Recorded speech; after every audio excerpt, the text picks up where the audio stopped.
Hello, future CPAs! Welcome to our first video lecture on our business combination series. So before we proceed to our discussion for today, we will discuss muna yung overview ng ating business combination series. For today's video, we will discuss net asset acquisition versus stock acquisition and our introduction in business combination. Tapos sa mga susunod na video, we will discuss about net asset acquisition, about consolidation on the day of acquisition, subsequent to day of acquisition, and finally, the intercompany transactions. So let's now proceed to our introduction to business combination. So, ang illustration natin is yung relationship ni investor and investee. Sa financial accounting and reporting natin, kapag ang interest ni investor kay investee ay below 20%, ang tawag natin doon is FVPL and FVOCI. So ito yung mga tinatawag natin na equity securities. And ina-account natin yan under PFRS 9 financial instruments. Kapag naman ang interest ni investor kay investee ay more than 20%, dito na siya mapapaloob sa investment in associate. Yung investment in associate, ang governing standard niyan is PAS 8, which is accounting for investment in associate and joint venture. Kapag naman more than 50% ang interest ni investor kay investee, si investee tinatawag natin siya na subsidiary. So, ito na yung tinatawag natin na business combination or BUSCOM. Kung sa investment in associate, si investor is merong tinatawag na significant influence.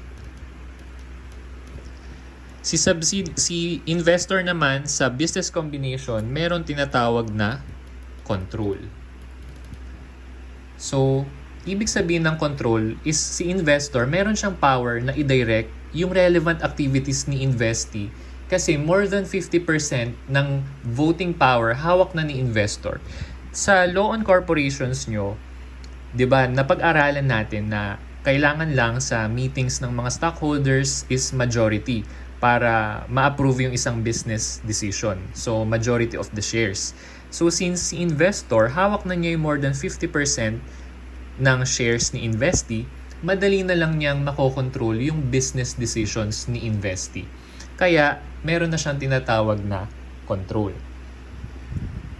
So, yung business combination, we account for that under PFRS 3, Business Combinations. So, sa PFRS 3, dito i-discuss natin yung acquisition method, pati yung mga types of consideration transferred. Kasi syempre, si investor, pag mag-invest siya ka investee, meron siyang ibibigay na pera or other forms of consideration. Next naman natin na accounting standard under BUSCOM is yung PAS 27. So, separate FS. So, sa separate FS, of course, investor is still required to present its separate financial statements. Si investee rin, kailangan required pa rin siyang i-present yung kanyang separate financial statements. Unless otherwise, investee is na-merge na siya kay investor in what we call merger. And then, ang last accounting standard natin is PFRS 10, Conso FS or Consolidated Financial Statements. So, sa consolidated financial statements, from accounting perspective, isang kumpanya lang si investor and investee. So, sa Conso FS, dito na papasok yung presentation of NCI, consolidation of entities at the end of accounting period, through working paper elimination entries. Kumbaga, yung books ng investor plus books ng investee, tapos, magdadagdag tayo ng working paper elimination entries para mag-come up tayo with our consolidated financial statements. So, let's have some other example. So, magbibigay ako ng example. For example, si Mr. S. Tawagin na natin siyang Mr. Sago kasi mahilig daw siya mag-milk tea. So, dahil mahilig siya mag-milk tea, nag-experiment siya and nag-establish siya ng kanyang sariling milk tea business. So, yan yung milk tea niya. Ang tinawag niya sa business niya is Sago Company. So, sole proprietor lang siya. May mga naipon siya, so ginamit niya yung ipon niya para makapagtayo ng Sago Company kasi 'di ba uso yung mga milk tea. Sooner or later, pumatok yung business, lumago yung business niya, so he decided to incorporate. So, from a sole proprietor, naging corporation na yung kanyang business. So, initial public offering. Yung initial public offering, it means na nagbenta siya ng shares sa shareholders or sa public. So, yung mga bumili ng shares, nagbigay sila ng cash. So, in exchange, binigyan sila ng shares sa kumpanya. Pero syempre, itong mga shareholder na to, in return, gusto nila, meron silang dividends.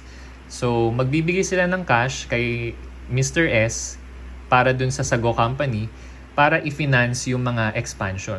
Kasi syempre, although may ipon si Sago Company, pero hindi niya kayang i-finance mag-isa yung mga expansion operations ng Sago Company. For example, nationwide. Mag-open na sila ng maraming branches sa Visayas, sa Mindanao. So, he needs to seek investments from the public. Kaya merong mga shareholders na tinatawag. So, tutulungan sila ng shareholders na palaguin yung kumpanya using their resources. Yan. So, kunyari yan yung mga shareholders. And then, sooner or later, let's say for example, after the initial public offering, ito na yung capital structure ng company. 40% ng shares si Sago or Mr. Sago yung may hawak, which is the business owner and siya yung nagsimula ng company. 60% ng capital ng company is hawak ng mga shareholders. Yan. So, yan yung mga shareholders. Ngayong malago na yung Sago Company, of course, meron pang mas malalaking business in the same industry sa milk tea business. So, for example, papasok ngayon sa eksena si Pandan Company. Okay, so Pandan Company. So, si Pandan Company, sikat na sikat siya sa business industry and sa milk tea industry. So, gusto niya ngayong ma-eliminate yung competition kay Sago Company. Kasi nga, nagiging threat na si Sago Company dahil lumalago na yung business niya. So, nagkakaroon na siya ng part sa market share and so on and so forth. Okay, so, dito sa part of this story, yung Sago Company is prospering. Yan. Ngayon, gusto ni Pandan Company i-buy out si Sago Company indirectly. So, ang ginawa ni Pandan Company, kinausap niya yung mga shareholders ni Sago Company and kinumbinsin ni Pandan na ibenta sa kanya yung shares ng mga shareholders ni Sago Company, yung kanilang shares sa kumpanya. So, sabihin na nating lahat sila napapayag ni Pandan Company o sasabihin ni Pandan Company, pakibenta nyo na sa akin yung mga shares nyo. Babayaran ko kayo ng malaking halaga, tatapatan ko ng presyo na gusto nyo. Okay, so since marami naman pera si Pandan Company, nagtagumpay siya. So, yung mga shareholders, binigay na nila yung certificate of stock nila kay Pandan Company. In return, si Pandan Company, binayaran niya yung shareholders. So, ibig sabihin, ang shareholder na ngayon ng 60% ng Sago Company, si Pandan Company. So, yan yung tinatawag natin na stock acquisition. Bakit? Kasi ang binili ni Pandan Company is yung shares para magkaroon ng ownership sa Sago Company. So, ilang percent yun? 60% shares. Let's say, for example naman, dito sa side ng story na to is nag-decline si Sago Company. So, nalulugi na, nagsasara na yung mga branches kasi wala nang tumatangkilik dahil napaka-strong ng competition ng milk tea sa market. Si Mr. Sago, since puro losses na yung company, gusto niya na kahit papano, kung hindi man niya maisasalba yung kumpanya niya, from losses, maibenta man lang niya sana para mabawi niya kahit papano yung pinuhunan niya sa Sago Company. Ngayon, nandyan si Pandan Company to the rescue. Yan, so nag-offer siya na bibilhin niya yung Sago Company. Bibilhin niya raw yung net assets. So, ano-ano ba yung assets ni Sago Company? So, for example, meron siyang cash, tapos meron siya, halimbawa, sealer machine. Di ba yan yung mga kailangan sa milk tea? Meron siyang shaker, blender, meron siyang milk tea powder, meron siyang tea. So, mga inventory niya yan. Meron din siyang mga supplies. For example, cup, straw, etc. Tapos, sa liabilities, meron siyang accounts payable. For example, notes payable, mortgage payable. Okay. So, ngayon, to the rescue si Pandan Company. Gusto niyang, nag-offer siya kay Sago Company. O sige, ako na lang ang bibili niyang business mo na papalugi na.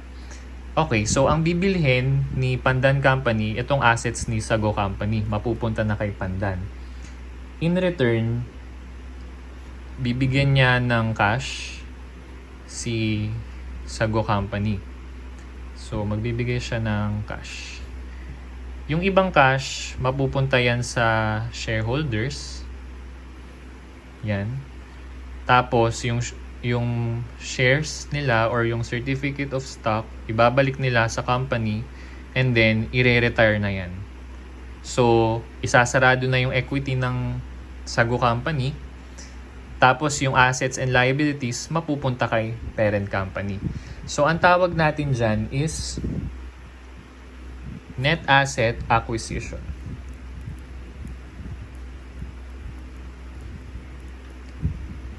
So, yan yung dalawang ways to acquire a company under business combination. Okay, so let's now discuss ano bang pinagkaiba ng merger and consolidation. From a legal perspective, ang tawag sa net asset acquisition is merger. And ang tawag sa stock acquisition on a legal perspective is consolidation.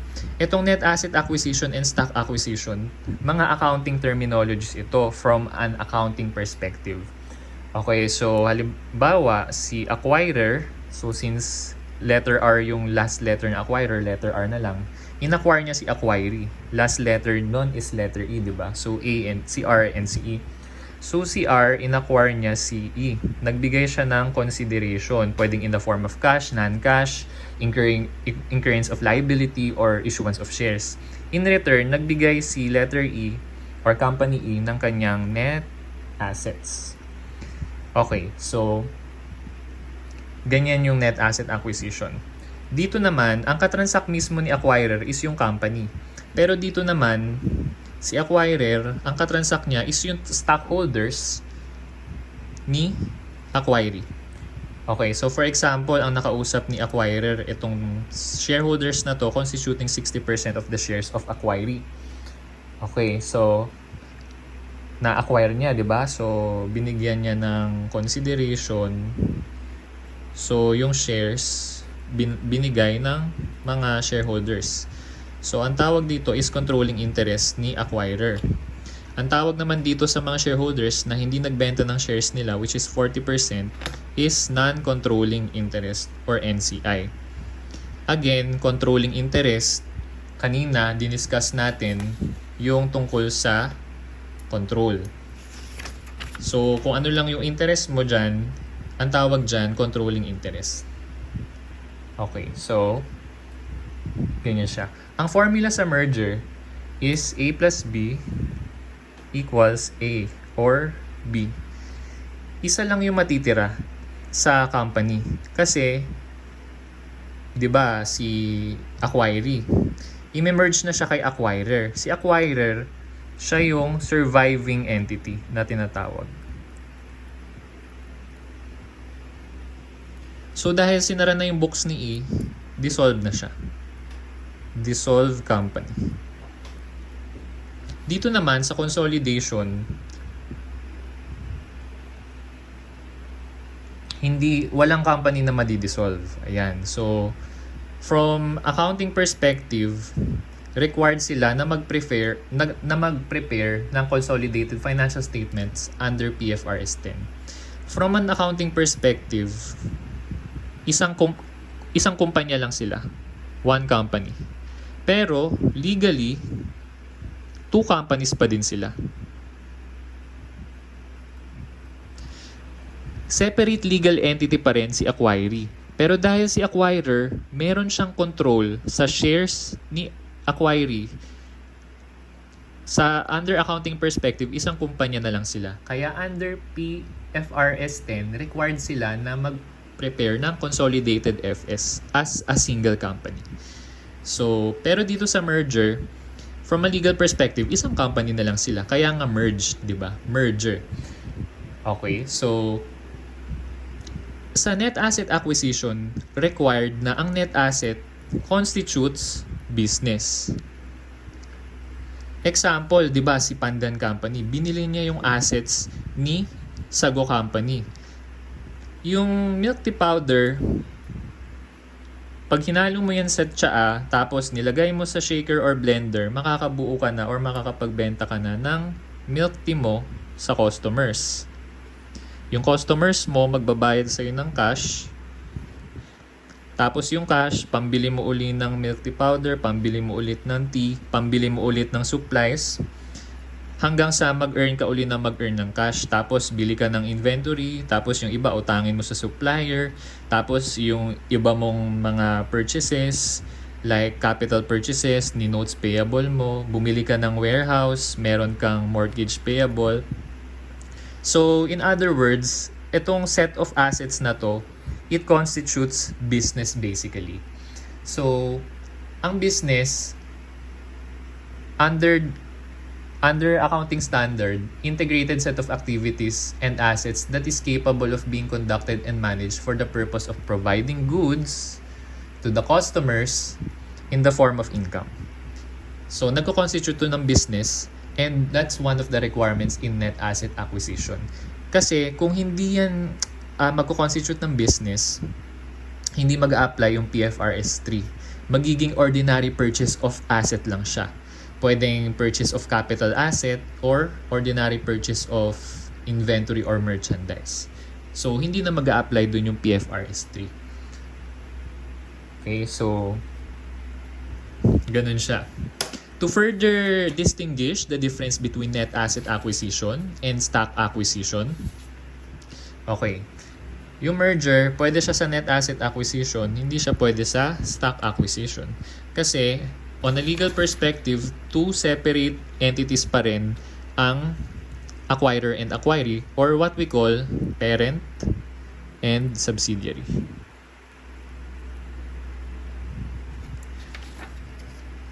Consolidation. Possible din yan under net asset acquisition. Pero, mas common siya sa stock acquisition. Paano nagkakaroon ng consolidation sa net asset acquisition? For example, ito, another formula. Si A plus B naging C.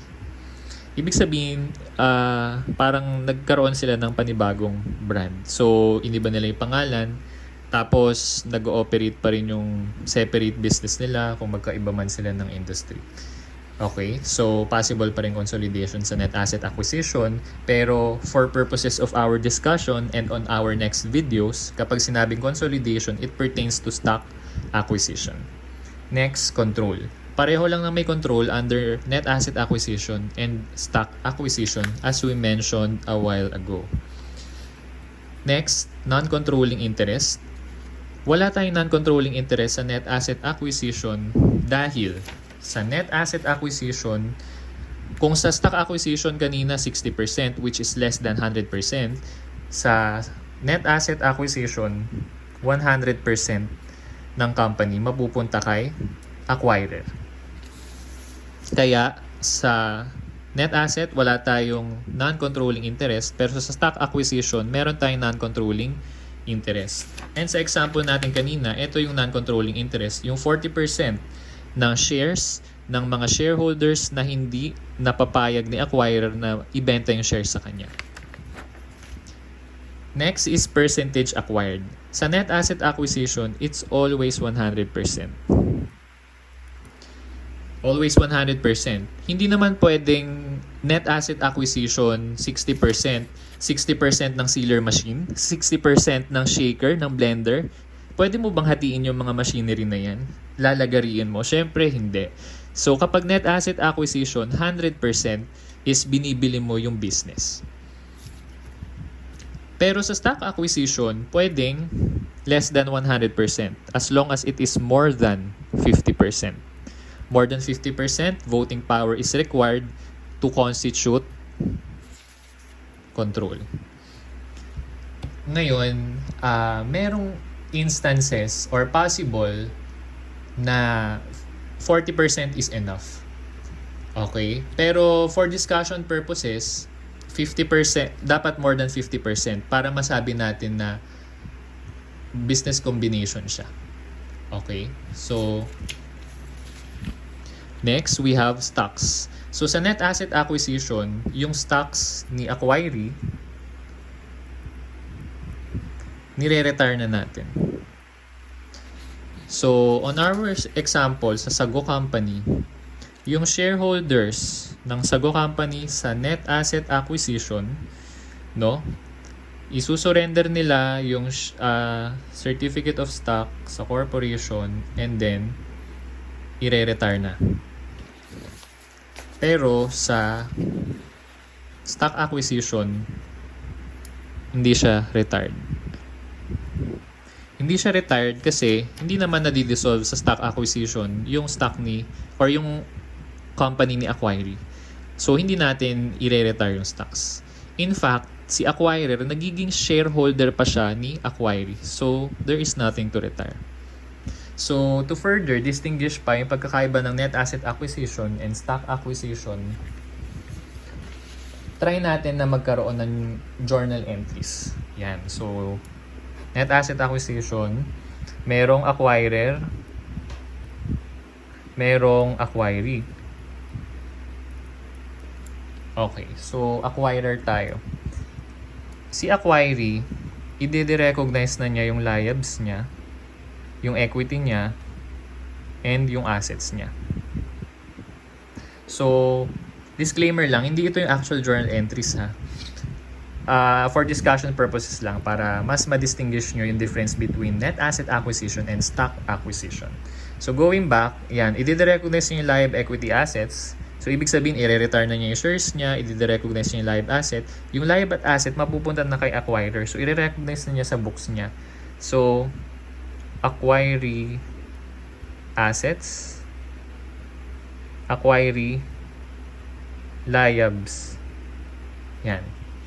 Tapos, syempre, di ba, binayaran niya si acquiree. So, magki-credit siya ng cash. Pero actually, hindi lang naman cash yung pwedeng consideration sa pagbili ng business. Pwedeng shares at iba pa. Yung nandito yung space, goodwill. Usually, nagbabayad ng malaki, 'di ba? Sa kapag mas malaki yung consideration transferred, yung difference sa goodwill 'yon napupunta. Okay? And sa libro yan ni acquirer. Next naman natin is sa stock acquisition. Okay, so meron ulit tayong acquirer, meron tayong acquiree. So, sa acquirer, magre-recognize siya naman ng investment in subsidiary. Nagre-recognize din siya ng goodwill kung mas malaking consideration transferred plus NCI kesa sa fair value ng net assets ni acquiree. And then credit cash kung cash yung consideration. So kung cash yung consideration, i-credit na yan ni acquiree. Cash, debit cash, tapos credit, ordinary shares, credit, additional paid in capital. Okay, so nadi-differentiate na ba yung difference between net asset acquisition and stock acquisition? Okay, so magbigay pa tayo ng additional example. In real life naman. So, in real life, for example, si Jollibee Foods Corporation or lagay na lang natin dito, JFC. So, si Jollibee Foods Corporation, marami siyang mga in-acquire din na company in the past years. So, marami siyang subsidiaries. For example, in-acquire na niya yung Chowking noong 2000. In-acquire na rin niya yung Greenwich noong 2006. Yung Red Ribbon, in-acquire niya na rin noong 2005. Tapos, Mang Inasal. So, yung Mang Inasal, ito yung ididetalye ko. Yung Mang Inasal, in-acquire yan ni Jollibee noong 2010, yung 70% shares for 3 billion pesos. Okay, so napakamahal. And then, on 2016, binili na ni Jollibee yung remaining 30% ng shares for 2 billion pesos. Ayan siya. So, si Jollibee Foods Corporation, siya yung acquirer. Si Chowking, Greenwich, Red Ribbon, Mang Inasal, sila yung acquiree. Si Jollibee Foods Corporation, di ba, endorser nila si Ann Curtis, tapos sa Chowking, endorser si Kim Chiu. So, para silang nagko-compete. Pero in reality, in business combination, hindi nila alam na they endorse for the same company, which is Jollibee Foods Corporation. Or products yung ini-endorse nila ng same company.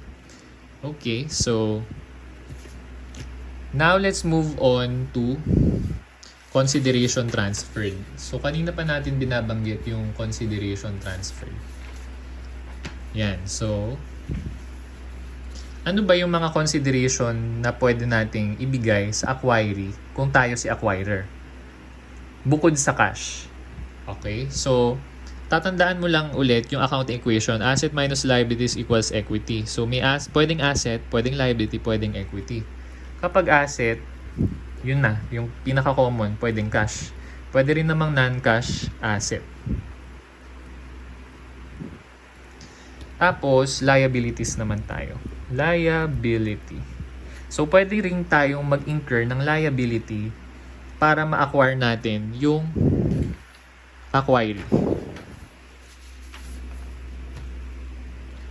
And yung liability, pwede yan halimbawa bonds payable, notes payable, etc. Pwede rin naman na contingent consideration. Ito common yung ma-encounter sa mga review nyo. Contingent consideration. Ano ba yung contingent consideration? Of course, if the business is prospering, kailangan si Pandan Company, who is interested to buy shares from the shareholders of Sago Company, kailangan kumbinsihin niya yung mga shareholders, bakit namin ibebenta sa yung shares namin? Itong business na to lumalago ngayon, nagpo-prosper. So, to convince the shareholders na ibenta yung shares nila kay Pandan Company, sasabihin ni Pandan Company, pag tumaas pa or lalo pang nag-prosper yung business na yan, dodoblehin ko yung dividends na binibigay sa inyo ni Sago Company. O kaya magbabanggit siya ng specific amount. Sige, magbibigay ako ng additional tag to 200,000 kayo. Tapos kung tataas pa yung net income ni Sago Company ng 50% yearly, bibigyan ko pa kayo ng additional 100,000. So, ang tawag doon, contingent consideration in the form of cash contingency. Pwede rin naman,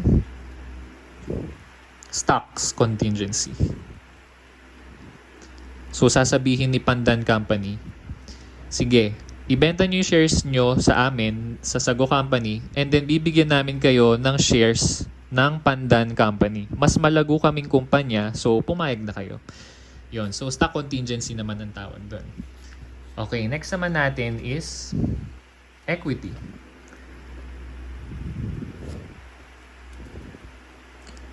So, yung sinabi ko kanina, yun pala yung sa issuance of shares. Yung stock contingency, dapat may condition pala. Okay, so halimbawa, sasabihin ni Pandan Company, sige, ibenta nyo sa amin yung shares nyo sa Sago Company, and then, if ever in the next few years, yung net income ni Sago Company is tataas and maganda yung business performance, bibigyan namin kayo ng shares sa Pandan Company. Okay? So that's stock contingency. May condition. So ibig sabihin, kung hindi matutupad yung pagtaas ng net income on a specific percentage, hindi ibibigay itong stock contingency. Kaya nga contingency. Pero kung in exchange of shares of Sago Company, the Pandan Company will issue shares to these shareholders. Ito na yon, yung issuance of shares. Ang tawag doon, stock for stock acquisition. So, stocks in exchange of stocks, basically. Okay? Kapag ang parent company or the acquirer issues shares, hahanapin nyo rin yung mga tinatawag na share issuance costs. So, may accounting treatment dyan, which we will discuss pag nag-answer na tayo ng problems. Meron ding mga acquisition-related cost or ERC. So, yan yung mga broker fees. Yan. Sa share issuance cost, yan yung mga documentary stamp tax. Basta lahat ng share issuance-related costs, yung pag-audit ng SEC sa company para ma-issue yung shares, etc. Okay? So, yan yung mga considerations na pwede nating ibigay sa acquiring natin kapag bibili tayo ng business. But it costs too much. It costs too much. And then, dito kanina nabanggit natin yung PFRS 3 Buscom. So, na-discuss na natin yung PFRS 3 na ano yung mga consideration transferred. Now, i-discuss natin ano yung acquisition method under PFRS 3. So, basically, 4 steps lang naman to. So, the first step is identify the acquirer. So, sa mga example natin, ang acquirer natin, si Jollibee Company, si Pandan Company, si acquirer. Okay. So, next naman natin, number 2, determine the acquisition date. Mahalaga yung acquisition date kasi meron tayong tinatawag na measurement period. So, ang measurement period natin is 1 year. Sa third step, ang third step is recognize and measure identifiable assets, liabilities, and non-controlling interest at fair value. So, ibig sabihin ng fair value, magre-remeasure ka ng assets ni acquiree. So, i-update mo yung values nila according to fair value. Malamang dyan, merong mga assets na tataas yung value, meron ding mga assets na bababa yung value. So, yan yung mga changes na i-incorporate natin. Kaya, yung measurement period kasi, okay, so yung pag-appraise ng mga assets na yan, hindi yan isang araw lang nangyayari. Hindi lang during the day of acquisition. Kaya nagpo-provide si accounting standard ng 1 year. Sa 1 year na yan, kapag nagbago ka ng amount ng asset or liability, or within 12 months, account changes in the fair value are accounted retrospectively.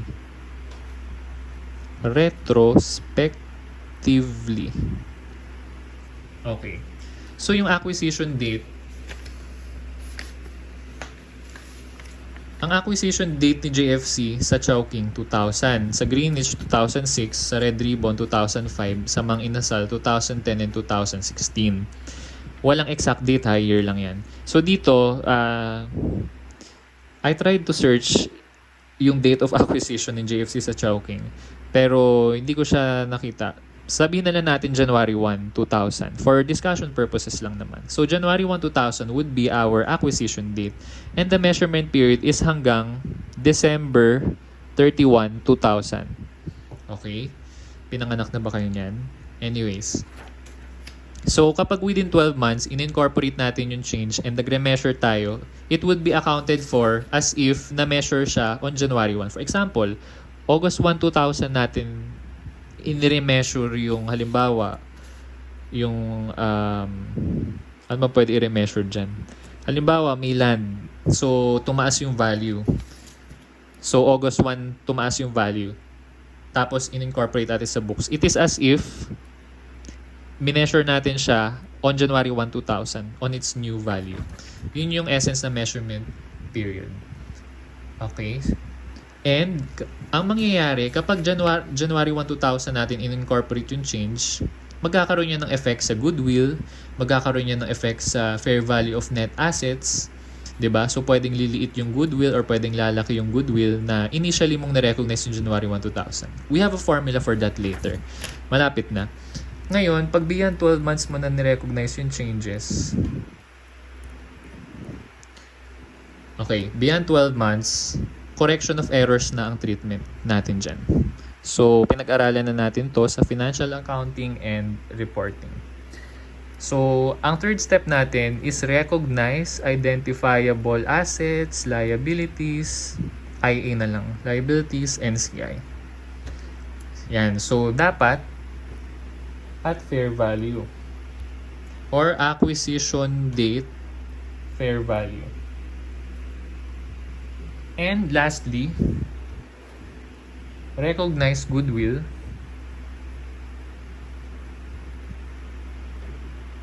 or gain on bargain purchase.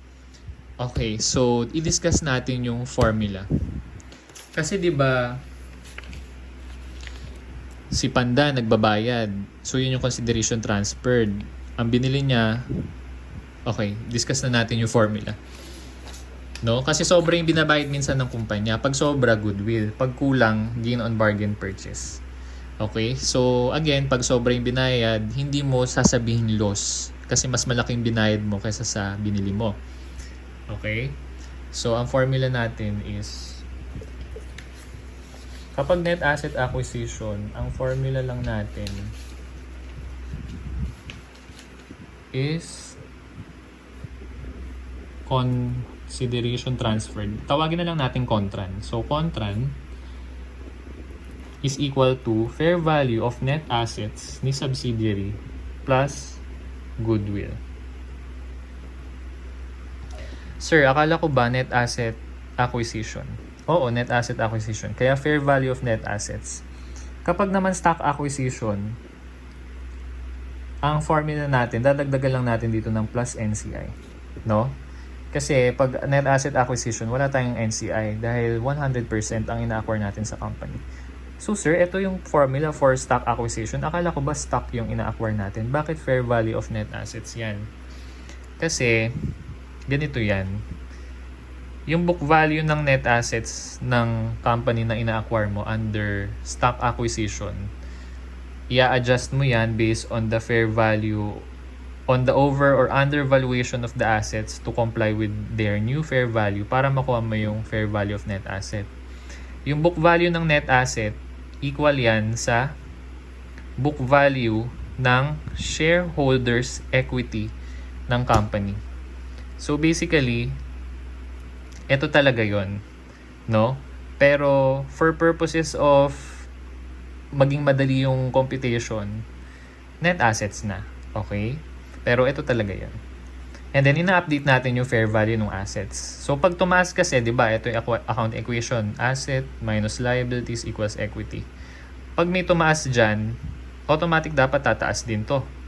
Pag may bumaba, may bababa dito. Pag may tumaas dito, may bababa dito.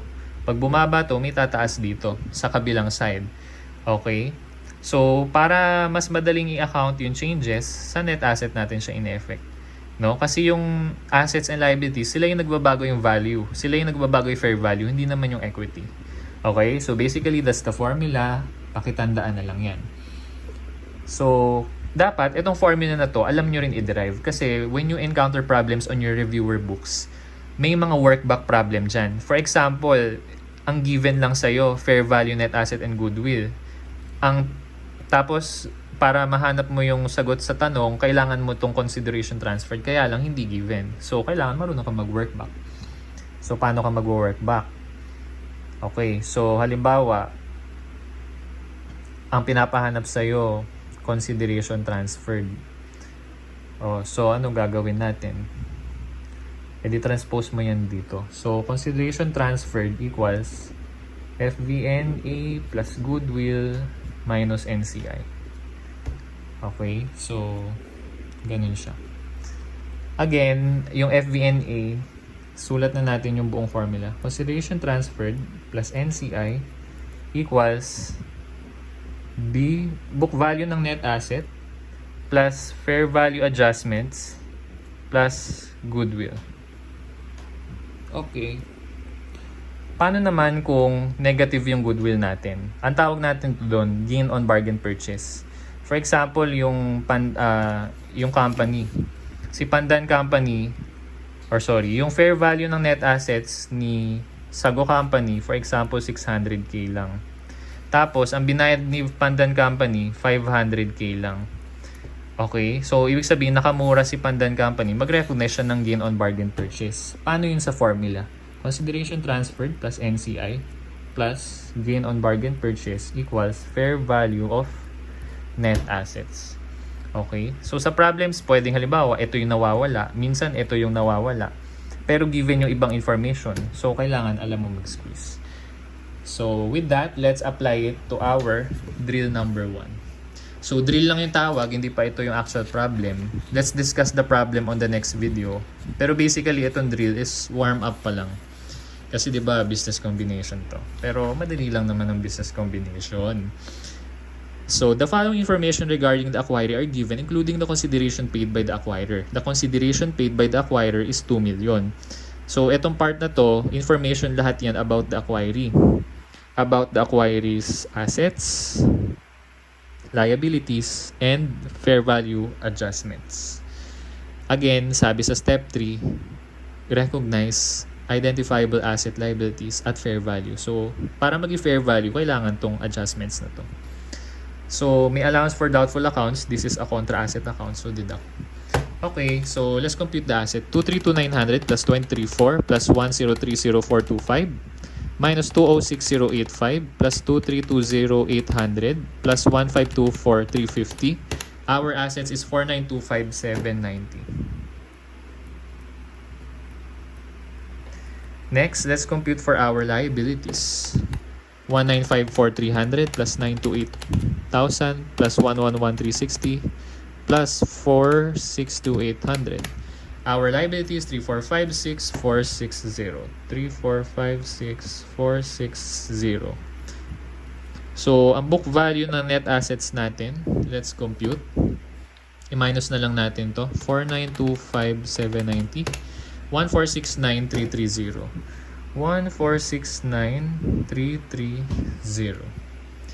Okay, so now let's account for over-under valuation. Okay, so discuss muna natin yung over-under valuation. Kapag ang assets is overvalued sobra, so bawasan. Ang asset, pag undervalued kulang, so dagdagan. Pag ang liability is overvalued, opposite lang ng effect pag ang asset overvalued, so plus. So, wag mo na pahirapan yung sarili mo pag mag-a-analyze naman ng over-under valuation ng liab. Kung ano lang yung opposite ng operation mo sa asset. So, ibig sabihin, liabilities undervaluation, kung sa asset undervaluation plus, dito, minus. Okay, so, let's incorporate this. So, overvaluation of asset, minus. Undervaluation of asset, add. Overvaluation of liab, add. Undervaluation of liab, minus. So, asset to, ito, liab, di ba? Okay, so, book value of net asset, 1,469,330, minus 40,000, plus 30,000, plus 15,000, minus 2,200. So, again, yan yung fair value over undervaluation. Para makuha natin yung FVNA, let's compute 1,469,330 minus 40,000 plus 30,000 plus 15,000 minus 22, 1,472,130. 1,472,130. So, na-comply na natin step 3 ng acquisition method at fair value na siya. Ngayon, magkano yung consideration transferred natin? So, 2 million. So, 2 million dyan.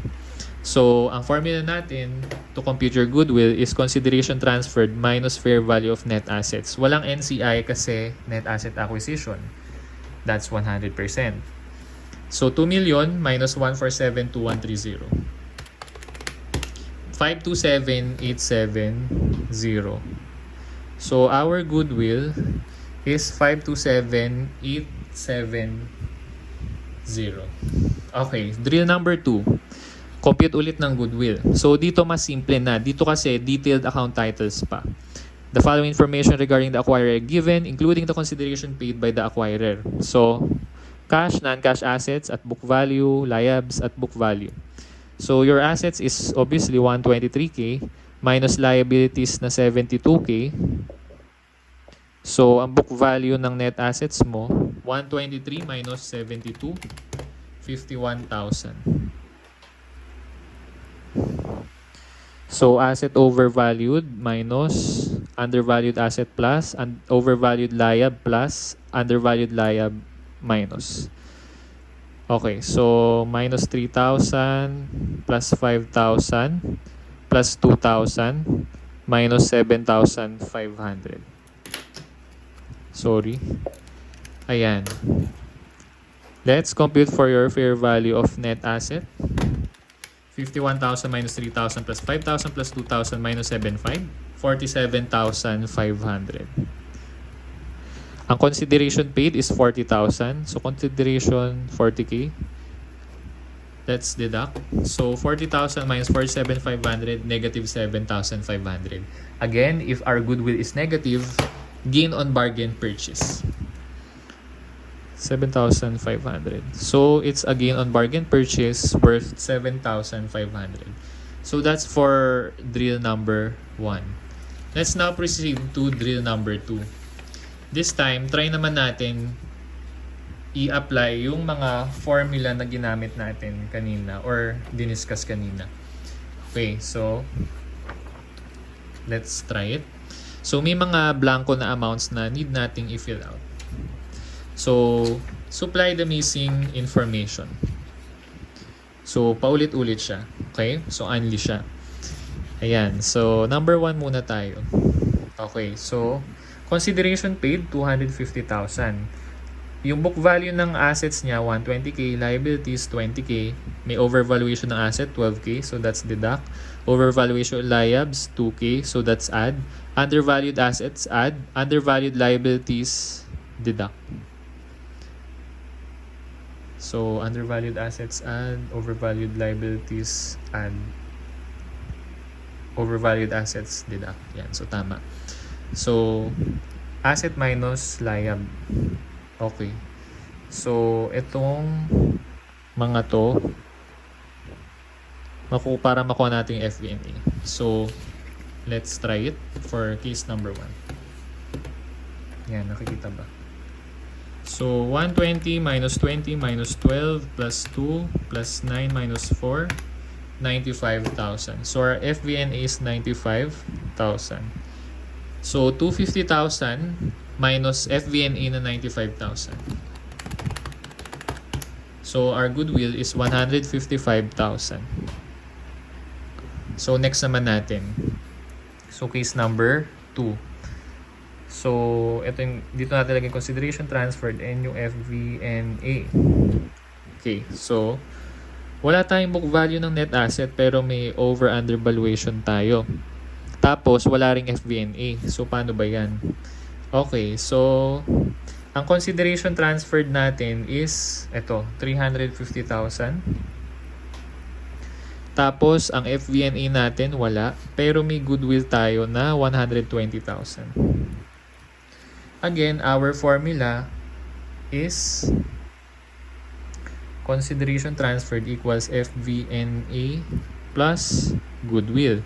Nawawala yung FVNA. So, transpose natin dito. Consideration transferred minus goodwill equals FVNA. So, 350K minus 120K. 350K minus 120K. Kasi ito yung goodwill, 120K. So, 350 minus 120, 230. So, 230K yung FVNA natin. 230K. Let's incorporate the adjustments kasi, okay, so meron na tayong FVNA 230K. So, lagyan na natin dito, 230,000. Okay. So, magkano kaya yung book value ng net assets? Meron tayong adjustments. So, alam natin, dinededuct lang tong dalawang to. Okay, so, 2,500, 17,500, ito yon, Tapos 5,000. Ito yon. Tas minus 12,000. So, squeeze natin to papunta dito para makuha yung book value ng net assets. So, kung minus, i-add natin this time. Kung add, ima-minus natin. 230 plus 12 minus 5 minus 17.5 plus 2.5. Your answer is 222,000. So, check natin kung tama.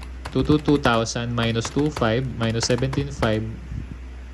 Ulit, 222,000 minus 25 plus 17.5 plus 5,000 minus 12,000, 230,000. So, tama.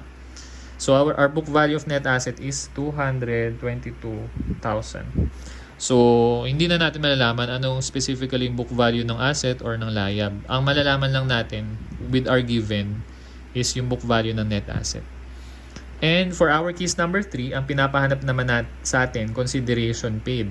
Tapos, given yung adjustments, walang book value ng net assets, wala ring fair value ng net asset. So, kanina, given naman consideration paid. Pero ngayon, hindi na given. So, mayroong note. Note on number 3. No information was given on the assets and liabilities of the acquiree. So, tama tayo ng tingin. Hindi ka na mamalikmata. The shareholders' equity of the acquiree during the date of acquisition is 50,000 pesos. Okay, so ang shareholders' equity, again, equal yan sa book value ng net assets mo. So, may mga problems kayo ma-encounter na hindi given yung assets and liabilities ni acquiree. Pero, kung ganun man, i-check mo baka given yung shareholders' equity ni acquiree. In this case, given 50,000. O di, ito na to. 50,000 na to. 50,000. And then, minus 3K plus 4.5 plus 6 minus 8.5. Makukuha na natin FBNA. So, let's compute. Okay. 50,000 minus 3,000 plus 4,500 plus 6,000 minus 8,500. Our FBNA is 49,000. 49,000. Okay, so now we can get the consideration paid. So, ito yung formula natin. Consideration transferred equals FBNA plus goodwill. So, i-add lang natin itong dalawang to. 49,000 plus 200,000. 249,000. So, our answer is 249,000. Okay? So, yan yung drill natin para ma-master natin yung formula ng consideration transferred, FBNA, and goodwill. Okay, so let's now proceed on our final drill. So, ngayon, master nyo na tong FBNA.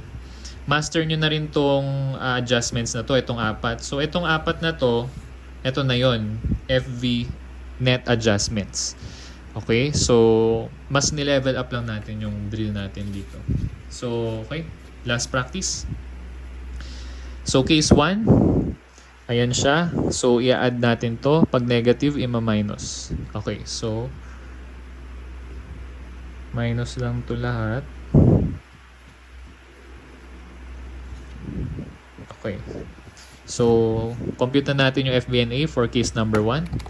120 minus 20 plus 12. FBNA, 112. So, 112K. Ang formula natin para makuha yung goodwill, consideration transferred minus goodwill equals FVNA. Kapag gain on bargain purchase, consideration transferred plus gain on bargain purchase equals FVNA. Kapag consideration transferred yung hinahanap, consideration transferred equals goodwill plus FVNA. In this case, ang hinahanap is goodwill. So, simply, ito yung formula na gagamitin natin. FVNA, 112K plus 250K. Okay. 112 plus 250K. Our goodwill is 362,000. Parang mali. Wait. Pag goodwill ang hinahanap,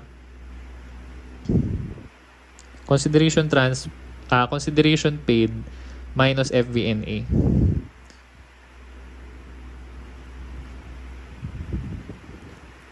So, ito yung gagamitin natin. So, 250 minus 112. 250 minus 112, 138K ang ating goodwill. Next, negative. So, gain on bargain purchase siya. Let's use this formula. Ang hinahanap sa atin is FVNA. So, 341 minus 43 minus 8K, 290. So, 290K ang ating FVNA. This time, consideration transferred ang hinahanap. So, ano gagamitin nating formula? Ito.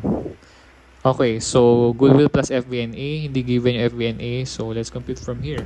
For case 3 na tayo. 432,400 minus 64,200 plus 93,000. FVNA, 461.2K. So, simply add lang natin. 461,200 plus goodwill of 253,000. Our consideration paid for case 3, 714,200. For number 4 naman, same lang sa number 3 pero this time gain on bargain purchase. So ang formula natin is plus GBP. So para CT yung matira, transpose natin sa kabila. So CT equals FVNA minus GBP. Okay, so negative naman na, so i-add lang natin. So let's compute FVNA again. 1,200,300 minus 521,700 minus adjustment 128,980 549,620. So 549,620. So i-plus lang natin sa negative goodwill or GBP 549,620 minus 147,000. Our consideration paid is 402,620. Uy, 402. Nililito ang sarili. 402. Uy, 402,620 lang yung binayad natin for an FVNA of 549. So, nakamura tayo ng 147,000. Anong tawag mo sa 147,000? Gain on bargain purchase. Okay. So, case 5 naman tayo. So, ngayon, ang pinapahanap sa atin yung adjustments. Yung adjustments, minsan sa problem, yan din yung kailangang hanapin, di ba? So, paano ba natin mahanap yan? At bakit ba kailangan mahanap yan? Bakit kailangan mahanap? Kasi ina-amortize natin yan. Under PF or under PES 27 or separate FS, ang naka-record pa din sa books ni acquirer and ni acquiree is book value. So, naka-book value pa din sa separate FS nila. Pero once pumatak ang December 31 at i-require sila ng PFRS 10 na mag-prefer ng Conso FS. Sa Conso FS, ang naka-reflect na amounts dyan is yung fair value. Kaya, yung disparity between book value and yung fair value sa Conso FS is the fair value of or the fair value adjustment. Ngayon, kung nag-depreciate ka, for example, PPE, yung merong over-under valuation, sa separate FS mo, nag-depreciate ka ng specific amount. Pero sa Conso FS, magde-depreciate ka rin using book value, pero kailangan kasama mong i-depreciate yung fair value of adjustment or what we call amortization. Kaya, importante yung fair value adjustment. Kaya pag nawawala sa problem, importanteng hanapin. Okay, so now let's compute your fair value net adjustment. You have book value of your net assets. You have Contran and goodwill. So, malalaman natin FVNA. Contran minus goodwill, FVNA. So, let's try. For your case number 5, ito yung formula. So, 1,230,525 minus goodwill, 326,455. 904,070 ang FVNA. 904,070. So, from BVNA na hinahanap natin, ang FVNA is 904,070. Ang adjustments, adjustment pala yung hinahanap. So, 128,4525 book value ng asset minus 444,430 840,095. 840,095. So, squeeze natin amount. Minus 904,070. Ang adjustment is, nag-add siya ng 63,975. 63,975. 63,975 ang ating fair value of net adjustment. May encounter mo sa problems sa mga susunod, specifically yung subsequent to date of acquisition natin na consolidation, yung 63975, yan yung i-amortize mo na amount. If, halimbawa, itong 637,975, yan ay attributable sa undervalued na property, plant, and equipment. So, ito yung for example, ang useful life ng equipment na yon is 5 years. So, itong 63975, i-divide mo sa 5 years, i-add mo yun sa expenses mo under your consolidated FS para makuha mo yung net income mo. So, i-discuss naman natin yon sa next videos natin. And finally, case number 6, pinapahanap ulit sa ating adjustment pero this time gain on bargain purchase. So hanapin muna natin yung FBNA. Ang formula ng FBNA pagka gain on bargain purchase is i-add. Okay.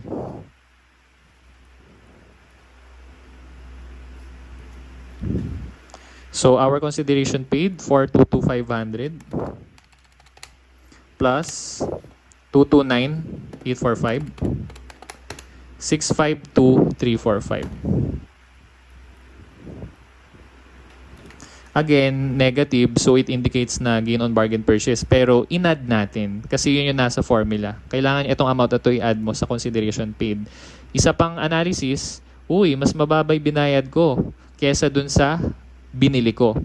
So, meron akong gain on bargain purchase. So, i-squeeze lang natin. Ang book value ng net assets is 543,985 minus 126,395. 417,590. 417,590. Tapos, i-squeeze natin. I-minus natin tong 652,345 na FBNA. Okay, so from 417,590, nadagdagan ng 234,755. 234,755. Kaya naging 652,345. So on our next video, we will discuss naman yung problems natin sa net asset acquisition. So thank you so much for watching this video. Don't forget to subscribe and goodbye for now, future CPA.